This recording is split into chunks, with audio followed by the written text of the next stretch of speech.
सभी प्यारे दोस्तों को गुड मॉर्निंग। मैं आपका दोस्त, गुड मॉर्निंग नहीं बेटा, गुड आफ्टरनून। सभी प्यारे दोस्तों गुड आफ्टरनून। मैं आपका दोस्त अंकित चौधरी स्वागत करता हूं आपके अपने परिवार रोजगार विद अंकित पे। आशा करता हूं कि आप सभी बेहतरीन जबरदस्त जिंदाबाद होगे।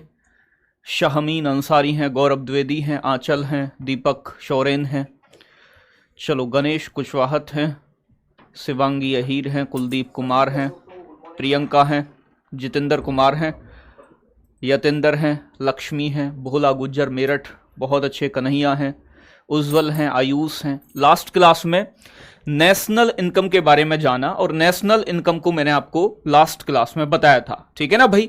मैंने बताया था कि देश के सिटीजन्स की, देश के नागरिकों की जो आय होती है उसे नेशनल इनकम कहा जाता है, ठीक है ना बच्चे। तो फिर स्टार्ट करते हैं आज का सेशन और इस नेशनल इनकम टॉपिक को आज की क्लास में खत्म करते हैं, ठीक है बच्चे।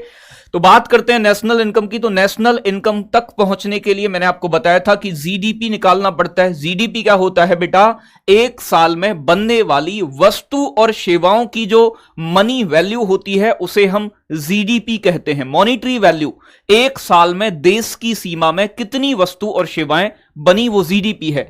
जीडीपी के बाद मैंने आपको बताया था बेटा एनडीपी, नेट डोमेस्टिक प्रोडक्ट, और मैंने बताया था कि जीडीपी में से अगर हम मूल्य ह्रास यानी कि डेप्रीशिएशन को घटा दें तो बन जाता है बच्चे आपका एनडीपी। क्या बन जाता है दोस्त?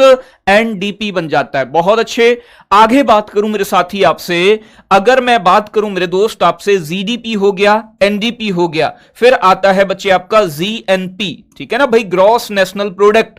और मैंने बताया था कि जीडीपी में अगर आप फॉरेन इनकम को जोड़ देते हो, विदेशी आय को, विदेश से प्राप्त शुद्ध आय को अगर ऐड कर देते हो तो बेटा बन जाता है जीएनपी। और मेरे साथी अगर मैं बात करूं आपसे एनएनपी, नेट नेशनल प्रोडक्ट, तो मैंने आपको बताया था कि जीडीपी में अगर फॉरेन इनकम को जोड़ दिया जाए और घिसावट को घटा दिया जाए तो मिलती है हमें एनएनपी, और एनएनपी को ही राष्ट्रीय आय माना जाता है। लेकिन अभी थोड़ी सी चीज और भी पढ़नी है, ठीक है ना भाई। जीएनपी और एनएनपी बताओ। मनफूल प्रजापत, बेटा मनफूल लास्ट क्लास में कहां गायब थे आप? क्लास देखिएगा एक बार, बता रखी है दोनों मैंने आपको। जीएनपी था ग्रॉस नेशनल प्रोडक्ट, यानी कि जीडीपी में विदेशी आय जोड़ी जाएगी, और एनएनपी होता है कि जीडीपी में विदेशी आय जोड़कर इसमें से मूल्य ह्रास को घटा दिया जाता है, ठीक है ना। ये था आपका, ठीक है ना भाई। तो यहां तक बात समझ में आ गई होगी। गुरुजी शनिवार को कहा मिस्टर इंडिया? हाँ बेटा थोड़ा काम था तो इसलिए थोड़ा बाहर गए थे, ठीक है ना। तो यहां थोड़ी सी चीजों को समझना है, अब आगे समझना है बच्चे। अब देखो जो आपकी एनएनपी होती है, नेट नेशनल प्रोडक्ट, यहां ध्यान से समझो, NNP net national product. Net का मतलब बेटा शुद्ध, नेट का मतलब क्या होता है? शुद्ध, ठीक है ना भाई। नेशनल का मतलब राष्ट्रीय, शुद्ध राष्ट्रीय आय, शुद्ध राष्ट्रीय आय, एनएनपी, ठीक है ना भाई। अंग्रेजी में क्या बोलोगे बच्चे? Net national product, net national product, ठीक है ना भाई, अंग्रेजी में नेट नेशनल प्रोडक्ट। इसे दो जगह काउंट किया जाता है, दो स्थानों पर गणना की जाती है। तो इसका जो कैलकुलेशन किया जाता है दो स्थानों पर किया जाता है, ठीक है ना भाई। सर अभी चली है क्लास, बेटा यहीं से लिखना है, बाकी तो पहले का मैंने आपको थोड़ा सा ओवरव्यू दिया है, ठीक है ना। फिरोज खान कमेंट आती है बेटा? आती है, सभी की आती है। अब यहां पढ़ने पे ध्यान दे लो, कमेंट किसकी आती है और किसकी नहीं आती है, ठीक है ना, वो चीज बाद की बात है। एनएनपी की जो गणना की जाती है, गणना का मतलब बेटा कैलकुलेशन, ठीक है ना भाई। एनएनपी की गणना दो प्रकार से होती है, दो प्रकार से करते हैं, ठीक है ना भाई, या दो स्थानों पे करते हैं, दो पॉइंट्स पे करते हैं, ऐसा मान लो। तो दो प्रकार से हम एनएनपी निकालते हैं। दो प्रकार कौन कौन से हैं वो चीज थोड़ी सी समझनी है, ठीक है ना भाई। अब ये दो प्रकार समझो। अगर मैं बात करूं बच्चे, फर्स्ट जो होता है, फर्स्ट टाइप जो होता है आपका, वो होता है NNP at FC, NNP at FC. और दूसरा जो होता है बच्चे वो होता है एनएनपी एट एमपी, ठीक है ना भाई। एक होता है एनएनपी एट एफसी, एफसी को बोलते हैं बेटा फैक्टर कॉस्ट, और इसे कहा जाता है मार्केट प्राइस, ठीक है ना भाई। तो दोनों को समझना है। ये एफसी का मतलब क्या है? एफसी का मतलब है factor cost, factor cost, factor cost. और ये जो एमपी लिखा हुआ है इसका मतलब है मार्केट प्राइस, बाजार मूल्य, मार्केट प्राइस, ठीक है ना। अभी समझाऊंगा, दोनों को ध्यान से समझना है।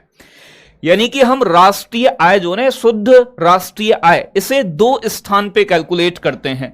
एक तो बच्चे एफसी यानी कि फैक्टर कॉस्ट, यानी कि इसे कहते हैं बच्चे साधन लागत हिंदी में, ठीक है ना भाई, साधन लागत, या फिर बच्चे इसे कारक लागत भी कहते हैं, कारक लागत, ठीक है ना। दोनों में से कुछ भी बोलो आप, एक ही बात है, फैक्टर कॉस्ट, ठीक है ना, मतलब फैक्ट्री का मूल्य, फैक्ट्री का मूल्य फैक्टर कॉस्ट। और दूसरा होता है बच्चे आपका एनएनपी ऑन मार्केट प्राइस, यानी कि बेटा एनएनपी को हम दूसरा कहां कैलकुलेट करते हैं, बाजार मूल्य पर, ठीक है ना, बाजार मूल्य पर। एनएनपी आप जानते हो नेट नेशनल प्रोडक्ट, यानी कि शुद्ध राष्ट्रीय उत्पाद या फिर शुद्ध राष्ट्रीय आय कहते हैं जिसे, ठीक है ना भाई। चलो बहुत अच्छे सर, ये क्या बता दिया, ओहो बेटा और 15 मिनट बाद आना फिर पूछना गुरुजी ई क्या बीमारी है। बेटा मैंने आपको बताया है कि जो एनएनपी निकालते हैं ना, नेट नेशनल प्रोडक्ट, शुद्ध राष्ट्रीय आय, वो दो जगह कैलकुलेट करते हैं, दो पॉइंट्स पे निकाला जाता है। एक तो बाजार के मूल्य पर, जो बाजार में चीजें बिक रही हैं, और एक निकाला जाता है बच्चे आपका कहां, फैक्ट्री के मूल्य पर। फैक्ट्री मतलब जो फैक्ट्री में चीजें बनी हैं, बात समझ में आ रही है ना। चलो कोई दिक्कत नहीं है, अभी कुछ भी नहीं बताया है, ये कंप्लीट इकोनॉमी है। आसिफ खान, अरे बेटा वो चचा पढ़ ले, बेटा बताएंगे, राकेश कुमार बताएंगे, सारी चीजों को बताएंगे, ठीक है ना भाई। तो यहां बात ध्यान से समझनी है, जो आपका बच्चे ये है NNP eight factor cost. Factor का मतलब बेटा फैक्ट्री के मूल्य, जो लागत पर केवल देखो, कोई भी प्रोडक्ट बनता है ना बेटा, कोई भी प्रोडक्ट बनता है तो उसकी एक लागत होती है। मैंने कोई पेन बनाया तो पेन में बेटा 2 रुपया का कच्चा माल लगा, 1 रुपया की लेबर लगी, 2 रुपए का और सामान लग गया, उसमें टोटल मिला के 5 रुपए लागत आई। इसके बाद में इसका मार्केट प्राइस बाजार में जो बिक रहा है, ये बिक रहा है 10 रुपए का, तो मतलब 5 रुपए और कहां से आए। तो मार्केट प्राइस, बाजार में बिकने वाली चीज अलग होती है, किसी चीज का कॉस्ट प्राइस, लागत मूल्य अलग होता है, ठीक है ना भाई। चलो बहुत अच्छे। तो अगर मैं बात करूं मेरे साथी यहां आपसे, साधन लागत या फिर कारक लागत, मतलब कितनी लागत लगी किसी चीज को बनाने में, उस पर एक तो एनएनपी हम मतलब कैलकुलेट करते हैं, एक एनएनपी कैलकुलेट करते हैं बच्चे कि किसी चीज के बाजार मूल्य में, बाजार में कै रुपए की बिक रही है चीज, तो बाजार मूल्य मतलब बाजार में कितने की बिक रही है। फॉर एग्जाम्पल बात समझनी है, अगर मैं बात करूं बच्चे आपसे, ये कोई एक पेन है, एक पेन बनाया मैंने, ठीक है ना भाई, एक पेन बनाने में 10 रुपए की कॉस्ट आई, 10 रुपए की कॉस्ट आई, कॉस्ट का मतलब बेटा लागत। इस 10 रुपए की लागत में मैंने आपको फैक्टर ऑफ प्रोडक्शन भी बताए थे, ठीक है ना, उत्पादन के साधन, ठीक है ना भाई, उत्पादन के साधन कौन कौन से थे, तो 4 बताए थे। मैंने आपको बताया कि किसी चीज को बनाने में हमें बेटा क्या लगता है, श्रम लगता है, हमें लेबर लगानी पड़ेगी, हमें बेटा भूमि चाहिए, भूमि, भूमि का मतलब समझ रहे हो ना, भूमि का मतलब बच्चे यानी कि जिसे कहते हैं, भूमि का मतलब जमीन, ठीक है ना भाई, और जमीन के बदले क्या देना पड़ता है, रेंट, ठीक है ना भाई। और आगे मैंने आपको बताया था, एक लगता है बच्चे इसमें पूंजी, पैसा लगेगा, मशीन लगानी पड़ेंगे मुझे पेन बनाने के लिए, ठीक है ना भाई, तो उसके बदले मुझे ब्याज देना पड़ रहा है। और मैं कौन हूं, मैं हूं एक ऊधमी, ऊधमी मतलब मैं इस ऊधम को, मैं एक इंटरप्राइजेस को चला रहा हूं, तो मुझे क्या चाहिए, लाभ चाहिए, तो मतलब लाभ भी चाहिए मुझे। तो ये सारे क्या होते हैं, फैक्टर ऑफ प्रोडक्शन, यानी कि किसी पेन को बनाने में इन सारी चीजों का खर्चा आया 10 रुपए। क्या बेटा ये 10 रुपए में ही मार्केट में बिकेगा, नहीं बेटा, जब ये मार्केट में बिकने जाएगा, यहां बिकने जाएगा, तो इसके मार्केट प्राइस हो गया मान लो 15 रुपए। कितना हो गया, 15 रुपए। तो ये जो 5 रुपया बढ़ा, ये क्या बढ़ा, 5 रुपए, ये 5 रुपए जो है बच्चे, ये इनडायरेक्ट टैक्स है, ठीक है ना भाई, इनडायरेक्ट टैक्स, अप्रत्यक्ष कर जुड़ जाते हैं, ठीक है ना भाई। तो कहने का मतलब क्या है मेरा, कहने का मतलब यह है कि मार्केट प्राइस में और फैक्ट्री के मूल्य में क्या अंतर होता है, यानी कि इनडायरेक्ट टैक्स का, अप्रत्यक्ष कर का। तो कहने का मतलब अगर मार्केट प्राइस में से फैक्ट्री का मूल्य घटा दिया जाए तो टैक्स निकल के बाहर आ जाएंगे। बात समझ में आ रही है ना। चलो बहुत अच्छे, राधे राधे राधे राधे बेटा। ऊधमी तो हम हैं सौरभ चौधरी, हां बेटा तुम दूसरे वाले ऊधमी। और यहां एंटरप्रेन्योर मतलब जिसे कहा जाता है, एंटरप्रेन्योर का मतलब जो रिस्क ले रहा है, किसी इंटरप्राइज को चला रहा है, ठीक है ना भाई, उसे कहते हैं बेटा ऊधमी। यहां इकोनॉमिक्स में वो वाला ऊधमी नहीं है जो आपको मैंने बताया। तो यहां मैंने सिर्फ आपको समझाया है कि अगर एक पेन बना और उसमें लागत लगी, लागत किस किस चीज की, श्रमिक लगे, भूमि लगी, पूंजी लगी, कच्चा माल लगा, और बेटा इसमें जो मतलब ऊधमी है बेटा उसका लाभ भी ऐड है। बाद में बेटा इनडायरेक्ट टैक्स जीएसटी ठुक गया 5 रुपए का इस पे, तो इसकी जो मार्केट वैल्यू हो गई बेटा वो कितनी हो गई, 15 हो गई। बात समझ में आ रही है? तो फैक्ट्री का मूल्य, ठीक है ना भाई, बेटा लाभ अलग होता है, लाभ इसमें ही ऐड होगा यहां पे, ठीक है ना भाई, लाभ कॉस्ट में ही ऐड होगा, ठीक है ना। ये 5 रुपए टैक्स है आपका, ऐसा समझो सीधा सा, ठीक है ना। तो कहने का मतलब बेटा ये आपकी फैक्टर कॉस्ट है कि फैक्ट्री में कितने में वस्तु बनके तैयार हुई, और मार्केट प्राइस का मतलब है बेटा बाजार में कितने रुपए की चीज बिक रही है, ठीक है ना भाई। तो एनएनपी एक तो बाजार के रेट पे निकालते हैं और एक निकालते हैं बेटा फैक्ट्री में कै रुपया की लागत लग के कोई चीज बनी है, ठीक है ना भाई। तो एग्जाम में यहीं से पूछा जाता है आपसे, ठीक है भाई। हाँ, उद्यमी मींस उद्योगपति कह लो, एंटरप्रेन्योर, यानी कि जो रिस्क ले रहा है, सारी चीजें चला रहा है, ठीक है ना भाई। बहुत अच्छे रीना भास्कर सर, आप कुछ सुनते नहीं हो बेटा, मैं बैंड बाजाऊंगा यहां, तुम जैसा कहो कि गाना सुना दो एक डीजे वाले बाबू, बेटा थोड़ा सा तो सभ्यता लाओ, सुनते नहीं है इनकी, बताओ सुनाओ, आप सुनाओ पहले, आज आपकी सुनते हैं बेटा। बेटा रेखा नहीं, रीना, बेटा रीना सुनाइए।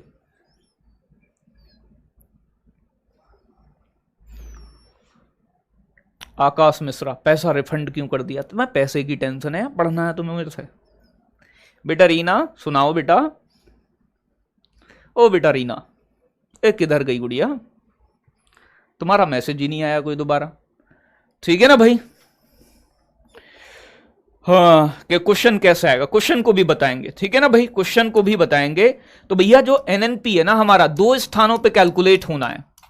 तो अगर आपको, सीधी सी बात यह है कि अगर आपको निकालना है NNP on factor cost, NNP on factor cost, factory के मूल्य पे निकालना है, तो बेटा मार्केट प्राइस में से, NNP on market price, MP में से जो इनडायरेक्ट टैक्स होंगे, इनडायरेक्ट टैक्स होंगे उन्हें घटाना पड़ेगा, ठीक है ना भाई।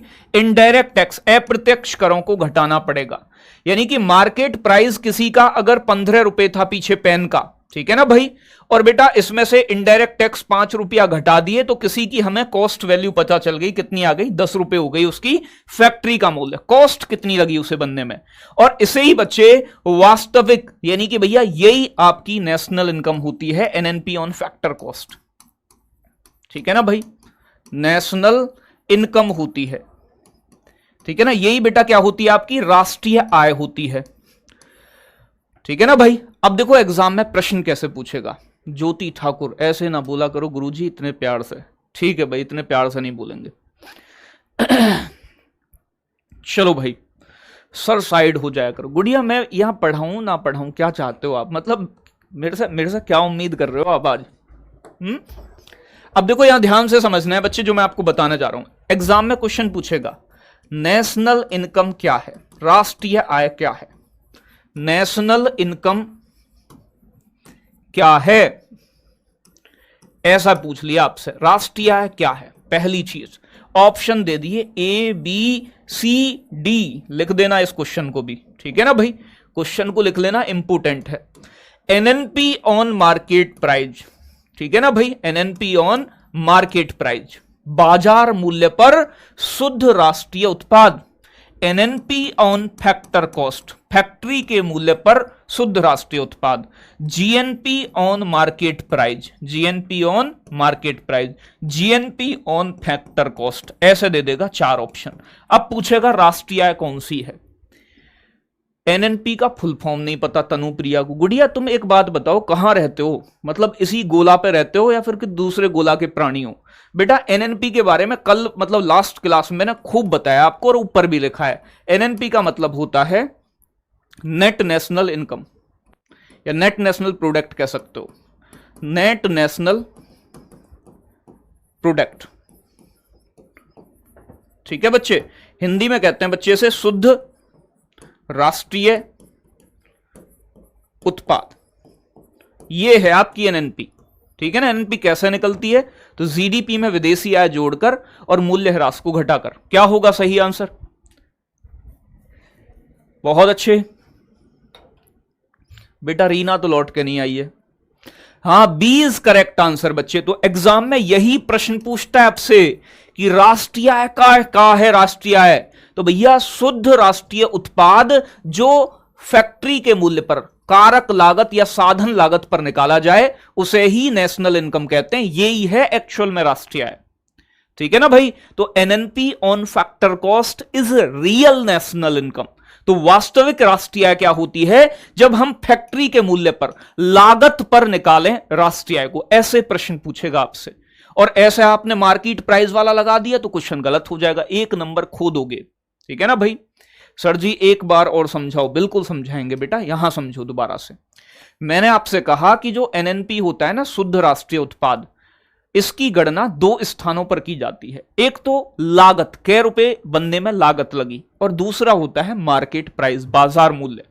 हम बेटा जो मार्केट प्राइस है और बच्चे आपका फैक्टर कॉस्ट है, उसमें अंतर किसका होता है? इनडायरेक्ट टैक्स का। यानी कि अगर कोई चीज 10 रुपया में बनी है, लागत 10 रुपए है, और इस पर 5 रुपए की जीएसटी लगी है, तो इसका मार्केट प्राइस हो गया 15। ठीक है ना भाई। तो ये 15 क्या है? जो बाजार में बिक रही है।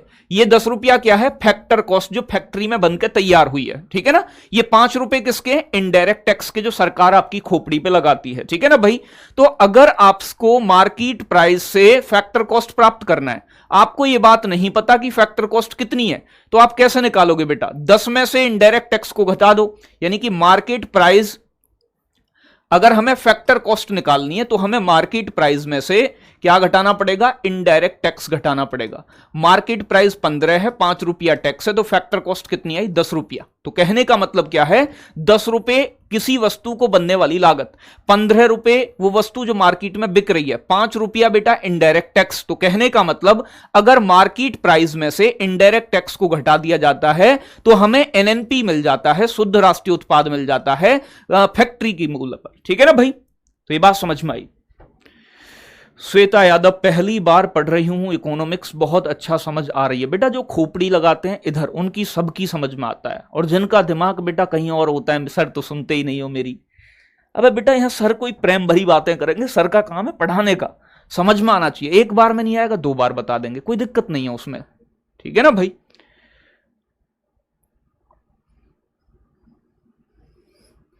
हाँ बेटा 50,000 रुपए इनडायरेक्ट टैक्स, तुम्हें पता है बहुत ज्यादा इनडायरेक्ट टैक्स लगता है। ठीक है ना भाई। तो अगर मैं कहूं आपसे मेरे दोस्त कि जो फैक्ट्री के मूल्य में अगर आप इनडायरेक्ट टैक्स जोड़ दोगे तो मार्केट प्राइस, और मार्केट प्राइस में से इनडायरेक्ट टैक्स को घटा दोगे तो फैक्टर कॉस्ट। बात क्लियर है? चलो भाई। जीडीपी गिरने पर इन्फ्लेशन बढ़ेगी क्या? अरे बेटा देखो, रोजगार खत्म हो जाते हैं लोगों के। ठीक है ना। नौकरियां चली जाती हैं, रोजगार खत्म, तो लोग मतलब कह लो कि मंदी के दौर में आ जाते हैं। इन्फ्लेशन बढ़ने का कारण नहीं बनेगी वो। अलग अलग सिचुएशन बनती है इकोनॉमी में ऐसी। ठीक है ना भाई। तो बात समझ में आई। अब बात करते हैं बेटा पीसीआई की। पीसीआई जिसे कहते हैं per capita income. Per capita income. Per capita income Hindi में कहते हैं बच्चे प्रति व्यक्ति आय। प्रति व्यक्ति आय। ठीक है ना भाई। प्रति व्यक्ति आय, जो प्रति व्यक्ति आय होती है वो देश के लोगों की औसत आय होती है। ठीक है ना भाई। तो ध्यान रखना है, देश के लोगों की एवरेज इनकम है, देश के लोगों की औसत आय है, एवरेज इनकम है, औसत आय। ठीक है ना भाई। तो देश के लोगों की औसत आय, जो एवरेज इनकम होती है मेरे भाई, उसे ही प्रति व्यक्ति आय कहते हैं। जैसे कि फॉर एग्जांपल समझना है, एक एग्जांपल देता हूं मैं, इससे समझ में आएगा। ये आपका घर है। ठीक है ना भाई। आपके घर में मान लो बेटा 3 लोग रहते हैं, 3 लोग। ठीक है ना भाई। तो औसत कैसे निकालते हैं? आपके ये हैं पप्पा, फादर, आपके फादर कमाते हैं 30,000 रुपया महीना। ठीक है ना भाई। ये हैं आपके बेटा ब्रदर, ब्रदर कमाते हैं आपके 20,000 रुपया महीना। ये हैं आप बेटा वैसे ठाली रहते हैं, लेकिन आपकी किसी सोर्स से 10,000 रुपया की इनकम है। ठीक है ना भाई। आदमी कितने घर में? 3। ठीक है ना भाई। इनकम कितनी घर में? 60,000 रुपया। अगर 60 को मैं 3 से डिवाइड कर दूं तो टोटल मिला के 20,000 रुपया निकल के आया। मैं कहूंगा घर के हर आदमी की औसत इनकम कितनी है बेटा? यानी कि बेटा हर आदमी की औसत इनकम है 20,000, एवरेज इनकम। टोटल फैमिली की इनकम कितनी हो गई? तो बेटा 60,000 रुपए। हर इंडिविजुअल की इनकम बेटा अलग अलग है, इंडिविजुअल की बात करें। ठीक है ना भाई। चलो बिल्कुल। तो मतलब ये जो पर कैपिटा इनकम होती है, प्रति व्यक्ति आय होती है, ये कैसे निकालते हैं? तो जैसे घर की इनकम को जोड़कर डिवाइड करा टोटल जनसंख्या से, ऐसे ही मेरे साथी आपको डिवाइड करना है देश की टोटल इनकम को टोटल जनसंख्या से। अब देश की टोटल इनकम क्या होती है, तो नेशनल इनकम मतलब पूरे देश की इनकम, उसे डिवाइड कर दो टोटल पॉपुलेशन से, तो हर आदमी की औसत इनकम निकल के आ जाएगी। तो भैया जो आपकी पर कैपिटा इनकम होती है, प्रति व्यक्ति आय होती है, वो देश के हर व्यक्ति की एवरेज इनकम होती है। इसमें अंबानी की भी शामिल है और इसमें एक रिक्शा वाले की भी शामिल है। बात समझ में आ रहा है ना। चलो सर जी, अपने मन से नौकरी छोड़ने पर कौन सी बेरोजगारी होती है? इरशाद अहमद, बेटा जो आदमी निठल्ले होते हैं, अमीर बाप की बिगड़ी हुई औलाद, कुछ गरीब बाप की भी बिगड़ी हुई औलाद होते हैं, पता है हमारा बापू जो रिक्शा चला रहा है, काम कर रहा है, ठीक है ना भाई, तो कहने का मतलब गड़बड़ हो जाती है। चलो भाई, तो अगर मैं बात करूं बच्चे आपसे, अगर कोई आदमी, मुझे काम मिल रहा है लेकिन फिर भी मैं काम पे नहीं जा रहा, तो ऐसी बेरोजगारी को कहा जाता है ऐच्छिक बेरोजगारी, वॉलेंट्री इन्फ्लेशन, ठीक है ना। वॉलेंट्री का मतलब अपनी इच्छा से जो बेरोजगार है उसे काम मिल रहा है, मुझे 30-40 हजार की नौकरी मिल रही है लेकिन मैं करना नहीं चाह रहा हूं, तो भैया ये हो गई वॉलेंट्री, ऐच्छिक बेरोजगारी। ठीक है भाई। चलो भाई, सर जी कमा रहा है वो ही जुड़ेगा क्या? हां बेटा वही जुड़ता है, ठीक है ना। सर जी आपने तो मेरे 10 वाले सर की याद दिलवा दी, सुरेश कुमार। बेटा तुम्हें पता ना किस किस की 10 वाली मित्र की याद आएगी, अभी देखना पड़ते टाइम यही सारी याद आती है तुम्हें। तो अगर पीसीआई प्रति व्यक्ति आय निकालनी है तुम्हें, तो आपको बेटा डिवाइड करना पड़ेगा किसको? नेशनल इनकम को, राष्ट्रीय आय को। ये फॉर्मूला पूछा जाता है बटे टोटल पॉपुलेशन, कुल जनसंख्या से, टोटल पॉपुलेशन से डिवाइड करना पड़ता है, ये बात आपको ध्यान रखनी है। तो राष्ट्रीय आय को कुल जनसंख्या से डिवाइड करने पर हमें हर आदमी की इनकम पता चलती है। बात समझ में आ रही है ना। चलो भाई, बात समझ में आ रही है बच्चे। बेटा के का मतलब भी 1000 हो जाता है, ठीक है ना, के सिंबल होता है 1000 का, तो इसलिए 10K। चलो भाई बहुत अच्छे। बेटा सचिन ऐसा है बुद्धि घुमा देंगे तुम्हारी, यहां तुम्हें नेशनल इनकम बता रहे हैं तो राष्ट्रीय आय लिखा नहीं जा रहा है, इस पर प्रति व्यक्ति आय हिंदी में लिख नहीं रहा है? यहां कतई लिखूं कि हर आदमी की आय, ऐसे ही समझ में आएगा। थोड़ी बहुत बुद्धि अपनी लगाओगे, कतई भी तो हिंदी में पैदा हुए बिल्कुल बेटा, थोड़ा बहुत तो यहाँ कोई बहुत तगड़ी अंग्रेजी में सारी चीजें हिंदी में पढ़ाता हूं तुम्हें, लेकिन कुछ टर्म ऐसे हैं बच्चे जो इंग्लिश में समझने जरूरी है। तो बात क्लियर हो रही है यहां तक। अब देखो आपसे क्वेश्चन क्या पूछेगा, किसी देश के आर्थिक विकास का सबसे अच्छा सूचक क्या होता है? इंडिकेटर। भैया हमें कैसे पता चलेगी अमेरिका के जो लोगों का ज्यादा विकास हो गया, आर्थिक मतलब बेटा पैसे के मामले में, या फिर भारत के लोगों का ज्यादा विकास हो गया? तो जीडीपी तो कितनी वस्तु और सेवाएं बनी है ये बात बताती है, लेकिन बच्चे जो पीसीआई प्रति व्यक्ति आय जो होती है मेरे भाई, जो प्रति व्यक्ति आय होती है ये बताती है, क्या बताती है भाई, कि कितना हर आदमी औसत कमाता है। अब जिस देश के आदमियों की औसत आय ज्यादा होगी वहां के लोगों का आर्थिक विकास, पैसा उन पर ज्यादा होगा। तो अगर आपसे एग्जाम में ऐसा प्रश्न पूछे कि आर्थिक विकास का सबसे अच्छा सूचक, इकोनॉमिक ग्रोथ का सबसे अच्छा सूचक क्या होता है, ठीक है ना भाई, एग्जाम में पूछा गया क्वेश्चन है, आर्थिक विकास का सबसे अच्छा सूचक कौन होता है? लिख लेना है, सबसे अच्छा सूचक, ठीक है ना भाई। सूचक का मतलब इंडिकेटर कौन होता है? इकोनॉमिक ग्रोथ का, पैसे की ग्रोथ का। तो भैया ऑप्शन देगा ऐसे करके, आपका जीडीपी होता है, फिर देगा बी ऑप्शन में आपका एनएनपी होता है, आपसे दे देगा सी ऑप्शन में जीएनपी होता है, डी ऑप्शन में दे देगा पीसीआई प्रति व्यक्ति आय होता है। भैया हर आदमी की इनकम अगर पता चलेगी कि कहां के आदमी ज्यादा कमा रहे हैं तभी तो बढ़िया मामला है, ठीक है ना भाई। तो कहने का मतलब क्या है बच्चे, बेटा छोटे बच्चे नहीं आते, जो आपका कार्यबल होता है ना, कार्यबल का मतलब जिनकी एज 18 साल से प्लस होती है उनको ही काउंट किया जाता है, ठीक है ना, छोटे बच्चों को इसमें इन्वॉल्व नहीं किया जाता है। बात क्लियर है। तो कहने का मतलब क्या है मेरे साथी, जो मैं आपसे बता रहा हूं कि किसी देश की इकोनॉमिक ग्रोथ कितनी हुई है इसका सबसे बेस्ट इंडिकेटर क्या होता है? प्रति व्यक्ति आय होता है। यह प्रश्न पूछा गया है। पूछेगा प्रति व्यक्ति आय निकालने के लिए नेशनल इनकम को किससे भाग किया जाता है, तब आपका आंसर क्या आएगा बच्चे, यानी कि नेशनल इनकम को कुल जनसंख्या से भाग देते हैं। ठीक है ना भाई, बहुत अच्छे। तो यहां तक बात क्लियर है। जल्दी से एक बार सभी प्यारे दोस्त थम्स अप करके बताओगे। बिल्कुल गजब एकदम।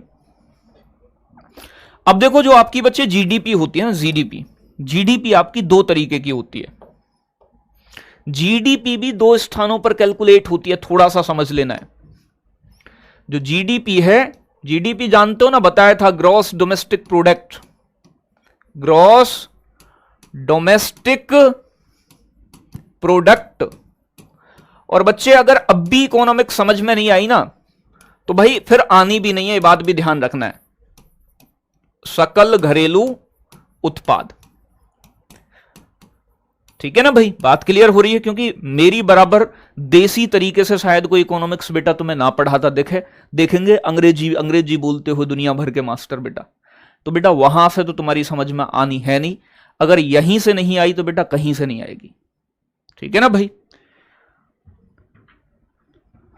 अब देखो यहां समझना है, अगर हम बात करें मेरे दोस्त आपसे जीडीपी की, तो जीडीपी क्या होती है, मैंने आपको बताया था एक साल में जितनी भी वस्तु और सेवाओं का उत्पादन होता है किसी देश में, एक देश में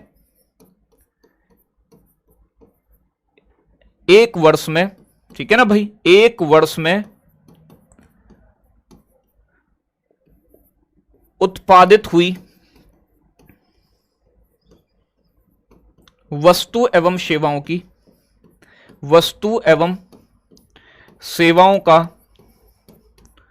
सेवाओं का मौद्रिक मूल्य। ठीक है ना भाई, मौद्रिक मूल्य मतलब बच्चे मनी वैल्यू। तो ध्यान से समझना है, जीडीपी ग्रॉस डोमेस्टिक प्रोडक्ट, एक देश में एक साल में जितनी भी वस्तु और सेवाएं बनी उनकी पैसे में कितनी कीमत होती है, वही चीज जीडीपी है। मान लो भारत के अंदर एक साल में केवल 10 पेन बने, केवल 10 पेन, और कुछ बना ही नहीं, और एक पेन की कीमत मेरे साथी 10 रुपया है, तो भारत की जीडीपी 10 गुणा 10 100 रुपया हो गई। ठीक है ना भाई। बेटा इकोनॉमिक ग्रोथ और इकोनॉमिक डेवलपमेंट दोनों टर्म्स अलग अलग हैं, मैं आपको आगे कभी ये चीज समझा दूंगा। ठीक है ना भाई, तो ध्यान रखना है। देखो ग्रोथ में और डेवलपमेंट में अंतर होता है। ग्रोथ का मतलब आप किसी चीज में, इकोनॉमिक ग्रोथ मतलब आर्थिक वृद्धि केवल पैसे से हो सकती है, लेकिन पूरा विकास होना, पूरे विकास में तुम्हारी इंफ्रास्ट्रक्चर अच्छा होना चाहिए, हेल्थ फैसिलिटी, आपका पुलिस प्रशासन कैसा है, आपके यहां की एजुकेशन कैसी है, आपके पास पैसा कितना है। तो ओवरऑल डेवलपमेंट पूरा जिसमें सारी चीजें शामिल हों, और केवल इकोनॉमिक ग्रोथ केवल बेटा पैसे से नापी जाती है। हो सकता है आपके मोहल्ले में कोई ज्यादा पैसा वाला हो, लेकिन बेटा सबसे ज्यादा खुश व्यक्ति जरूरी नहीं है कि पैसे वाला हो, सीधी सी बात ये समझो। यानी कि अगर किसी की निरोगी काया है तो वो भी अपने आप का मजा है, किसी के कैंसर हो रहा है 20 लाख रुपया का है, फायदा का है। ठीक है ना भाई, तो सीधी सी बात समझनी है। ठीक है भाई।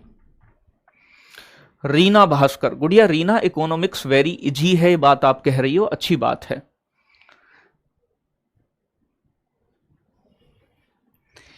प्रति व्यक्ति आय से किसी राष्ट्र के अंदर की आर्थिक समानता का पता नहीं चलता। बेटा इक्वल सॉरी, चलो कोई नहीं, यहां देखो आगे। अगर मैं बात करूं बच्चे, जीडीपी भी आपकी दो स्थान पे कैलकुलेट की जाती है। अब ये दो स्थान कौन कौन से हैं, ध्यान से समझना है। एक तो होता है बच्चे आपका, दो जगह कैलकुलेट होती है। एक जीडीपी दो प्रकार की है, मतलब सीधी सी बात यह है, एक है आपकी नॉमिनल जीडीपी, नॉमिनल जीडीपी, एक होती है बच्चे आपकी रियल जीडीपी, वास्तविक जीडीपी, रियल जीडीपी। ठीक है ना भाई, नॉमिनल में और रियल में अंतर क्या है, ठीक है ना भाई, ध्यान से समझना है। नॉमिनल जीडीपी वो होती है जो करंट प्राइस पर, वर्तमान मूल्य पर कैलकुलेट की जाए। बात समझ में आ रही है ना। तो नॉमिनल जीडीपी किसे कहते हैं, जो वर्तमान मूल्य पर, वर्तमान मूल्य पर जिसकी गणना हो, जिसकी गणना की जाए, जिसकी गणना का मतलब बेटा कैलकुलेशन, जिसकी गणना वर्तमान मूल्य पर हो उसे नॉमिनल जीडीपी कहते हैं। करंट प्राइस पर हो, करंट प्राइस वर्तमान मूल्य, वर्तमान में क्या मूल्य चल रहे हैं। और रियल जीडीपी क्या होती है बेटा, जिसके आधार वर्ष के आधार पर कैलकुलेट किया जाए, जिसकी कैलकुलेशन आधार वर्ष पर होती है। आधार वर्ष, ठीक है ना भाई, आधार वर्ष को कहते हैं बेटा बेस ईयर।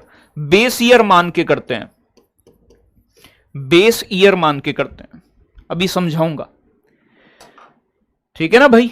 बहुत अच्छो, बहुत अच्छो बेटा, बहुत अच्छो। यहां समझो, अगर मैं बात करूं मेरे साथी यहां आपसे रियल और नॉमिनल में, देखो अंतर क्या है। अगर मैं बात करूं बच्चे आपसे, ऐसा मानो कि 2010 में, ध्यान से समझना है, 2010 में राइटोमीटर पेन बन रहा था, राइटोमीटर पेन, ठीक है ना भाई, राइटोमीटर, और उसका प्राइस था 10 रुपए तब, और 10 पेन बनते थे 2010 में। तो 10 गुणा 10 यानी कि तब 2010 में भारत की जीडीपी कितनी थी, 100 रुपए। और जीडीपी क्या बताती है कि कितना उत्पादन हो रहा है किसी देश में। तो 2010 में भारत में 10 पेन बने और एक पेन का प्राइस कितना रहा, यानी कि एक पेन का प्राइस रहा बेटा 10 रुपए। तो जीडीपी कितनी थी, 100 रुपए। बात समझ में आई। अब अगर मैं बात करूं प्रेजेंट की, तो प्रेजेंट में 2022 में एक राइटोमीटर पेन का प्राइस कितना है बेटा, एक पेन का प्राइस है 20 रुपया। अगर मैं बात करूं बच्चे आपसे, अगर वर्तमान में मैं आपसे कहूं बच्चे कि अब भी हमारे देश में केवल 10 पेन बन रहे हैं, तो अब हमारी जीडीपी कितनी हो गई, 10 गुणा 20 बराबर 200 रुपए। अब 200 रुपए हो गई। अब आप कहोगे गुरुजी जीडीपी हमें यह बताती है कि भैया देश में कितने रुपए का सामान बना, ठीक है ना भाई। बेटा सामान तो पहले भी 10 रुपए का बन रहा था, सामान अब भी 10 ही बन रहे हैं, यानी कि मतलब कहने का सामान, पेन तो पहले भी 10 ही बन रहे और बेटा पेन आज भी 10 ही बन रहे हैं। लेकिन इसमें ये जो 100 रुपए बढ़े हैं, क्या ये वस्तुओं का उत्पादन बढ़ा है? नहीं बेटा, वस्तु तो उतनी बन रही है जितनी पहले बन रही थी। तो फिर भैया ये 100 रुपए किसके बढ़े? महंगाई के बढ़ गए। बात समझ में आई? 100 रुपए किसके बढ़ गए बच्चे? महंगाई के बढ़ गए, ठीक है ना भाई। तो कहने का मतलब यहां भी 2010 में भी 10 ही पेन बन रहे और बेटा यहां भी 10 ही पेन बन रहे हैं, लेकिन वस्तुओं की महंगाई बढ़ गई जिसकी वजह से हमारी जीडीपी बढ़ी है। तो ये महंगाई बढ़ने के कारण बढ़ने वाली जीडीपी जो होती है उसे ही कहा जाता है कि वर्तमान मूल्य पर निकाल रहे हैं। अगर मैं बात करूं बच्चे यहां वास्तविकता की कि वास्तव में क्या जीडीपी बढ़ी है, तो रियल जीडीपी कैसी होती है? जब किसी वर्ष को हम आधार मान लेते हैं कि मान लो भैया यहां 100 रुपए के सामान बना था, ठीक है ना भाई, और बेटा यहां महंगाई बढ़ गई 100 रुपए की, तो एक्चुअल में रियल जीडीपी तो 2020 में भी 100 ही रुपए की है, क्योंकि 100 रुपए तो महंगाई के हैं, ठीक है ना। बात समझ में आ रही है ना? 100 रुपए तो बच्चे महंगाई के बढ़े हैं, सामान तो पहले भी उतना ही बन रहा है जितना अब बन रहा है। तो रियल जीडीपी का मतलब क्या है? रियल जीडीपी का मतलब जिसमें से महंगाई को घटा के आधार वर्ष मान के जिसकी गणना की जाए, और वास्तविक जीडीपी क्या है? जो वर्तमान में मूल्य चल रहा है बेटा उसी पे माप दो, ठीक है ना भाई। तो नॉमिनल जीडीपी क्या होती है आपके समझ में आई होगी। नॉमिनल जीडीपी का मतलब होता है जो करंट प्राइस वर्तमान मूल्य पर जिसकी गणना की जाए, ठीक है ना भाई। तो इसमें महंगाई शामिल होती है, लेकिन इसमें महंगाई इन्फ्लेशन शामिल नहीं होती। इसे बेस ईयर मान के कैलकुलेट किया जाता है, आधार वर्ष मान के कैलकुलेट किया जाता है। और आधार वर्ष हमारी जीडीपी के लिए हम क्या मानते हैं? 2011-12। इन्हें बच्चे वाणिज्य मंत्रालय बदलता भी रहता है, ठीक है ना भाई। और बच्चे ध्यान रखना है ये करंट प्राइस पर कैलकुलेट की जाती है, इसमें इन्फ्लेशन शामिल होती है। इन्फ्लेशन, ठीक है ना भाई। इन्फ्लेशन का मतलब महंगाई इसमें शामिल होती है, महंगाई शामिल होती है। किसमें शामिल होती है बच्चे? यानी कि बच्चे आपका नॉमिनल जीडीपी में महंगाई शामिल होती है, ठीक है ना भाई। बेटा हमारी जो बेस ईयर है वो 2011-12, ठीक है ना। तो आपसे एग्जाम में पूछे कि हमारी राष्ट्रीय आय या जीडीपी को निकालने के लिए किस बेस ईयर को माना जाता है, आधार वर्ष किसे मानते हैं? 2011-12 एग्जाम में पूछा जाता है। बेटा महंगाई पढ़ाऊंगा बबलू तब बताऊंगा आपको, ठीक है ना भाई। महंगाई क्यों बढ़ती है? महंगाई बढ़ने का कारण होता है कि लोगों के पास ज्यादा पैसा पहुंच जाए तो महंगाई बढ़ जाती है, ठीक है ना भाई। या फिर वस्तु और सेवाओं का कम उत्पादन होगा तब भी महंगाई बढ़ जाएगी, ठीक है ना। तो दो कारण होते हैं, एक तो लागत बढ़ जाना किसी चीज की, और एक बच्चे क्या होता है, किसी चीज की सप्लाई घट जाना। जैसे कि कोरोना टाइम पीरियड में क्या हुआ कि सैनिटाइजर की कमी हो गई, सैनिटाइजर की कमी हो गई, सैनिटाइजर महंगा हो गया, ब्लैक से मिलने लगा। कारण क्या रहा? क्योंकि सैनिटाइजर की डिमांड बढ़ी। जब भी किसी चीज की डिमांड यानी कि मांग उसकी सप्लाई से, उसकी आपूर्ति से, उसकी अवेलेबिलिटी, ठीक है ना भाई, यानी कि कितना उपलब्ध है वो, अगर मार्केट में एक पेन है और इसके खरीदने वाले 10 हैं तो बेटा महंगाई बढ़ जाएगी। मार्केट में 10 पेन है, खरीदने वाला एक है, तो महंगाई गिर जाएगी। दुकानदार सोचेगा कैसे ये बिक जाए, ठीक है ना भाई। बेटा रियल जीडीपी में इन्फ्लेशन शामिल नहीं होती है। क्यों नहीं होती है? मान लो कि हम यहां, मैंने आपको बताया था, इसमें से इन्फ्लेशन को हटा देते हैं। कैसे हटा देते हैं? मैंने आपको बताया कि मान लो 2011 में भारत में 10 पेन बनते थे और एक पेन की कीमत 10 रुपए थी, तो कुल मिला के जीडीपी 100 रुपए हो गई। अब अगर मैं बात करूं आपसे, ये 2011 को ही हमने बेस ईयर मान लिया कि भैया आधार मान लिया कि 2011 में हमारी जीडीपी 100 रुपए थी। अब ऐसा मान लो कि अब वर्तमान में चल रहा है 2022, ठीक है ना भाई। अब भी देश में 10 पेन बन रहे हैं, लेकिन बेटा एक पेन की कीमत कितनी है? 20 रुपए है। तो भैया यहां देखो, हमने अब हो गई जीडीपी हमारी 200 रुपए। तो ये जो 200 रुपए, ये तो हमारी वर्तमान मूल्य पे है 20 रुपए के। हम इसी को, अगर इसी सामान को 10 रुपए को कैलकुलेट करें 10 के हिसाब से, क्योंकि आधार वर्ष से गुणा करेंगे, फिर हम आधार वर्ष में जो मूल्य रहा है हमारा 10 गुणा 10, तो हमारी वास्तविक जीडीपी तो 100 ही रुपए। ये जो 100 रुपए आ रहा है ना, ये तो इन्फ्लेशन, महंगाई के कारण बढ़े हैं, क्योंकि सामान तो जब भी इतना बन रहा था अब भी। अब मान लो पेन की संख्या, अगर मान लो 2022 में जो पहले 10 पेन बन रहे थे, ये पेन बनने हो जाए 15, ठीक है ना भाई, 15 पेन बन रहे हैं, और बेटा हमारी कीमत है वर्तमान में 20 रुपए। तो 20 में 15 की गुणा करोगे, 15 0 0, 15 दूनी 30, यानी कि वास्तविक जीडीपी नहीं है ये बेटा आपकी कैसी जीडीपी है? करंट प्राइस पर जीडीपी है। लेकिन बेटा पहले 2011 में 10 पेन बन रहे थे, अब पेन कितने बन रहे हैं? 15 बन रहे हैं। कीमत पहले कितनी है बेटा? 10 थी, अब कितनी है? 20। तो 15 में 10 की गुणा करेंगे, अगर हमें रियल प्राप्त करनी है 2010 वाले रेट से गुणा करेंगे तो 15 में दाम 150। ये रियल जीडीपी है। हमें पता चल रहा है कि 2022 में अगर अब 15 पेन बन रहे हैं तो हमारी 2010 के अपेक्षा, 2011 के अपेक्षा 50 रुपए जीडीपी बढ़ी है। बात क्लियर है? सर जी 2011-12 क्या है? भैया ये हमारे चाचा का छोरा है, ठीक है ना भाई।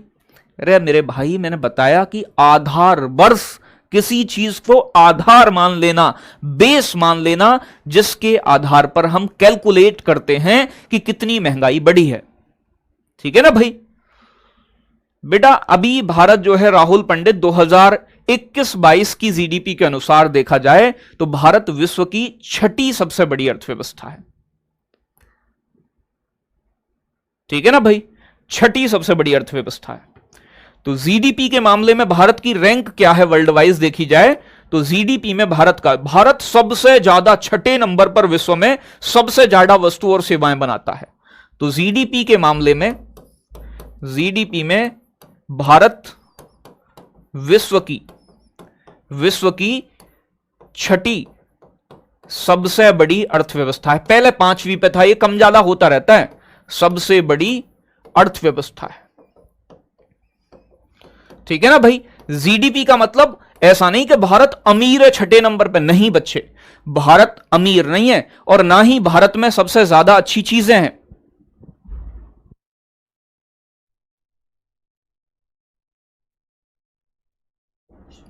ठीक है ना बच्चे। इसका मतलब होता है कि किसी देश में सामान कितना ज्यादा बनता है, तो सामान बनने के आधार पर ऐसा लग रहा है तुम्हें कि भारत सबसे ज्यादा 6ठा डेवलप देश होगा। बेटा नहीं, 6ठा डेवलप नहीं है, ठीक है ना भाई। 5वीं हो गया है।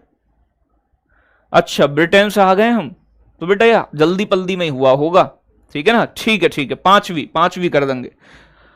ये मैं करंट में अभी देखा नहीं है, मैंने कुछ समय पहले देखा था भाई, तब 6ठी था। अगर ब्रिटेन को पीछे कर दिया है तो कोई दिक्कत नहीं है, फिर 5 भी हो जाएगा, तो 5 कर देंगे, कोई दिक्कत ना है, E5 लिख लो, ठीक है ना, या 5 कर देना, 5वीं बड़ी अर्थव्यवस्था है। बाकी एक बार कल मैं आपको और बता दूंगा, ठीक है ना। तो भाई जीडीपी के मामले में 5वीं बड़ी अर्थव्यवस्था, यह आगे पीछे खिसकता रहता है, ठीक है ना। तो भैया पहली अर्थव्यवस्था कौन सी है, यानी कि अमेरिका, यूएसए, यानी कि इसका मतलब यह नहीं कि अमेरिका सबसे ज्यादा पैसे वाला है, वो अलग बात है, लेकिन बेटा अमेरिका विश्व में सबसे ज्यादा मूल्य की वस्तु और सेवाएं बनाता है एक साल में, ठीक है ना। 5वीं ए बच्चे, ब्रिटिश को 2021 के आखिरी 3 महीनों में भारत ने पीछे छोड़ दिया, जो लास्ट के 3 महीने थे, और भारत 5वीं अर्थव्यवस्था, बिल्कुल सही, मैंने कंफर्म कर लिया है, ठीक है ना भाई।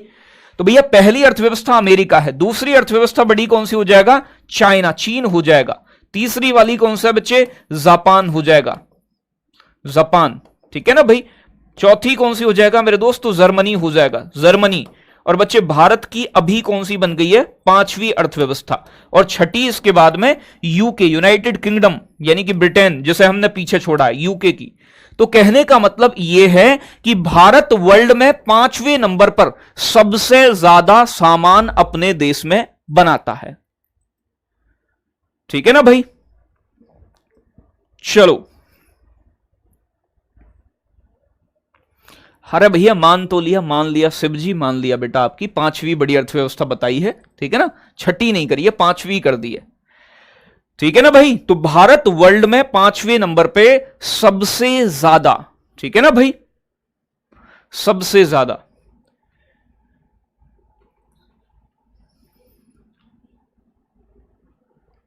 चलो गजब एकदम, तो बात क्लियर हो गई है, सबसे ज्यादा सामान बनाता है। तो जीडीपी क्या बताती है, जीडीपी किसी देश की प्रोडक्टिव पावर बताती है, प्रोडक्टिव पावर। प्रोडक्टिव पावर का मतलब क्या, उत्पादन क्षमता, किसी देश में कितना उत्पादन होता है। अब आप कहोगे गुरुजी तो उत्पादन ही हो रहा है, इससे फायदा क्या है, भाई किसी देश में जितना ज्यादा उत्पादन होगा मेरे दोस्त, ठीक है ना भाई, किसी देश में जितना ज्यादा उत्पादन होगा उस देश में काम भी उतना ज्यादा मिलेगा वहां के नागरिकों को। अगर मैं कहूं भारत में सामान बनना बंद हो जाए बेटा, फैक्ट्री ना रहेंगी तो फिर उत्पादन नहीं होगा, तो लोगों को नौकरी कहां मिलेंगी। तो जितनी ज्यादा जीडीपी होगी उतना ज्यादा रोजगार मिलेगा, रोजगार मिलेगा लोगों के पास पैसा पहुंचेगा, ठीक है ना भाई, ऐसे करके समझना है। तो ये बात आपकी समझ में आ गई होगी यहां तक, इतनी जितनी मैंने आपको बताई है, बिल्कुल अच्छे तरीके से आ गई है जी। अब थोड़ी सी चीजों को बच्चे और समझना है। नॉमिनल जीडीपी आपने समझ ली, राष्ट्रीय आय का मापन, मेजरमेंट ऑफ नेशनल इनकम। तो राष्ट्रीय आय का मापन कौन करता है, राष्ट्रीय आय को मापने वाली संस्था कौन सी है, राष्ट्रीय आय की कैलकुलेशन, गणना कौन करता है। तो भैया राष्ट्रीय आय की गणना भारत में पहले करता था बेटा सीएसओ, सीएसओ, ठीक है ना भाई, इसे कहते हैं सेंट्रल स्टेटिस्टिक्स, ठीक है ना, statistics office, central statistics office. भैया इसका सीएसओ का काम होता है, सीएसओ को बोलते हैं केंद्रीय सांख्यिकीय कार्यालय, ठीक है ना भाई, हिंदी में क्या कहते हैं बच्चे, केंद्रीय सांख्यिकीय कार्यालय, केंद्रीय सांख्यिकीय कार्यालय कहते हैं किसको बच्चे, सीएसओ को। अगर मैं सीएसओ की बात करूं बच्चे, तो सीएसओ की जो स्थापना हुई थी, सीएसओ को जो एस्टैब्लिश किया गया, सीएसओ की जो स्थापना हुई मेरे दोस्त, वो कब हुई थी, 1951 में, 1951 में स्थापित किया गया। और इसका जो कार्यालय है, इसका जो कार्यालय है, इसका जो मुख्यालय है वो कहां है, नई दिल्ली में है, नई दिल्ली के अंदर है, ठीक है ना। एग्जाम में कई बार प्रश्न पूछता है इससे। अब क्या हुआ बच्चे, ठीक है ना भाई, अगर मैं बात करूं बच्चे आपसे, राष्ट्रीय आय की गणना किसके द्वारा होती है, सीएसओ के द्वारा, लेकिन 2019 में सीएसओ का गठन समाप्त करके इसके स्थान पर एक नया ऑर्गेनाइजेशन बनाई गई है, यानी कि इन्हें मर्ज कर दिया गया है। तो 2019 में एक नया काम हुआ है, जो ध्यान रखोगे आप बच्चे, 2019 में क्या हुआ है, यानी कि बच्चे एनएसओ का गठन किया गया है, एनएसओ का गठन हुआ है, एनएसओ बनाया गया है सीएसओ के स्थान पर। इसमें क्या हुआ है कि दो ऑर्गेनाइजेशन को मर्ज कर दिया गया है। कौन कौन सी दो ऑर्गेनाइजेशन मर्ज हुई हैं?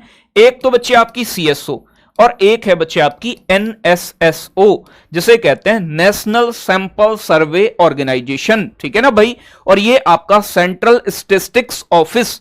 तो इन दोनों को एक करके 2019 में एनएसओ का गठन किया गया है। यह बात आपको ध्यान रखनी है। तो अगर आपके एग्जाम में प्रश्न आए कि राष्ट्रीय आय का आकलन कौन करता है, और अब अगर एनएसओ ऑप्शन है तो आपकी प्राथमिकता एनएसओ होगा, अगर एनएसओ ऑप्शन में नहीं है तो आपकी प्राथमिकता बच्चे सीएसओ होगा। बात समझ में आ रहा है ना?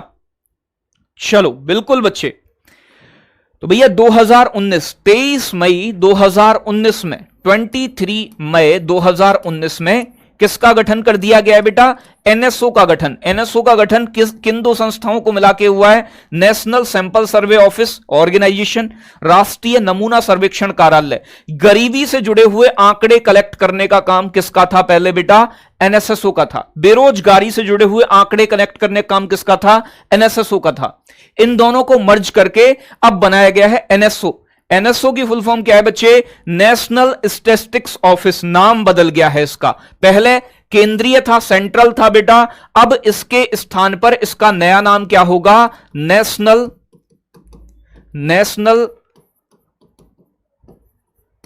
Statistics office. ठीक है ना भाई? राष्ट्रीय सांख्यिकीय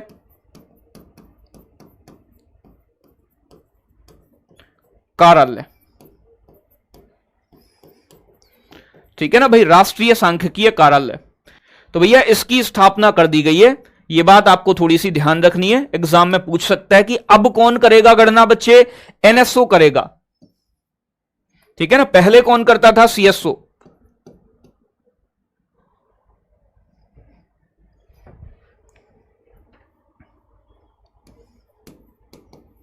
ठीक है ना भाई? तो ये बात थोड़ी सी आपको ध्यान रखनी है बेटा। सीएसओ 1951। एनएसओ पहले क्या करता था? National Sample Survey office. गांव जाके पता करना भैया आपके घर में क्या है, कच्चा मकान है, पक्का मकान है, रजिस्टर लेके आते होंगे, वो काम एनएसएसओ का हुआ करता था। तो गरीबी और बेरोजगारी से जुड़े हुए आंकड़े इकट्ठा करना, डेटा इकट्ठा करना, यह काम था एनएसएसओ का। गरीबी का आकलन कौन करता है? नीति आयोग। पहले कौन करता था? योजना आयोग। तो योजना आयोग जो गरीबी का डेटा रिलीज करेगा वो किसके आंकड़ों पर करेगा?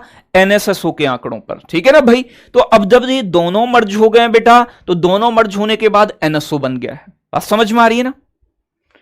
चलो सीएसएसओ ये क्या है? सिर्फ बेटा बुद्धि चल गई है, खोपड़िया में छेद हो गया, क्या मामला है? सीएसएसओ कहां बताया मैंने? ये एनएसएसओ है, नेशनल सैंपल सर्वे ऑफिस। आगे चल के बताऊंगा इसके बारे में जब गरीबी पढ़ाऊंगा। ठीक है ना? अभी जरूरी नहीं है इसके बारे में, जितनी चीजें अभी बताई हैं वो काफी है। ठीक है ना भाई? तो अब कौन करेगा? एनएसओ, राष्ट्रीय आय का आकलन। पहले कौन करता था? सीएसओ। अगर एनएसओ ऑप्शन ना हो तो अब भी बेटा सीएसओ ही लगाना है। अगर मैं बात करूं बच्चे आपसे, भारत में राष्ट्रीय आय का आकलन सबसे पहले किसने किया था? तो भैया ध्यान रखना है 1867-68 में।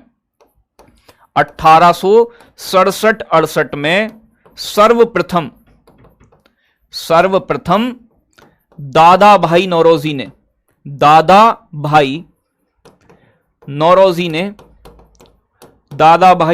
ने राष्ट्रीय आय का आकलन किया।